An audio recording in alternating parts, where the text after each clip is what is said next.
Alright guys, so I'm going to show you the factory reset any Apple HomePod. Now I have the second gen here, but this also works for the first gen, or for the mini. Alright, now real quick guys, this is going to restore your HomePod to the original settings. So if you want to sell it, if you want to send it in for repair, stuff like that. Okay, so it's pretty simple. First, just grab your iPhone and open up the Home app. Next, in the top right corner, just press the circle with the three dots and press on Home Settings. Alright, so for the next page, just scroll down to the bottom and press on Remove Home. Now it's just saying that it's going to remove your data from the iCloud. So as long as you're okay with that, just press Remove.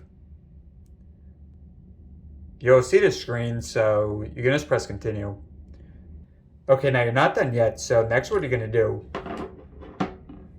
is unplug the HomePod.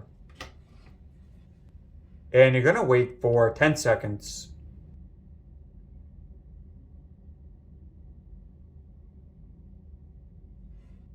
Then plug back in. Now you're going to wait another 10 seconds.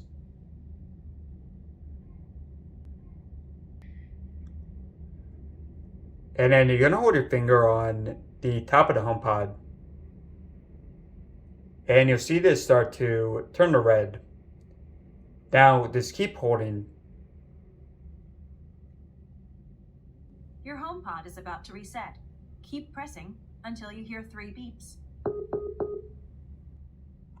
Alright, so once you hear the 3 beeps, just let go. Now just to make sure it fully resets, just grab your iPhone. So just for example, if you hold the iPhone close to it, and you're just going to wait for a couple minutes. You're going to wait a couple minutes for this to fully reset. And as you saw right there, it's now reset and you have the option to set up. And hey guys, all there is to it. You're going to unplug it and it's back to the original settings.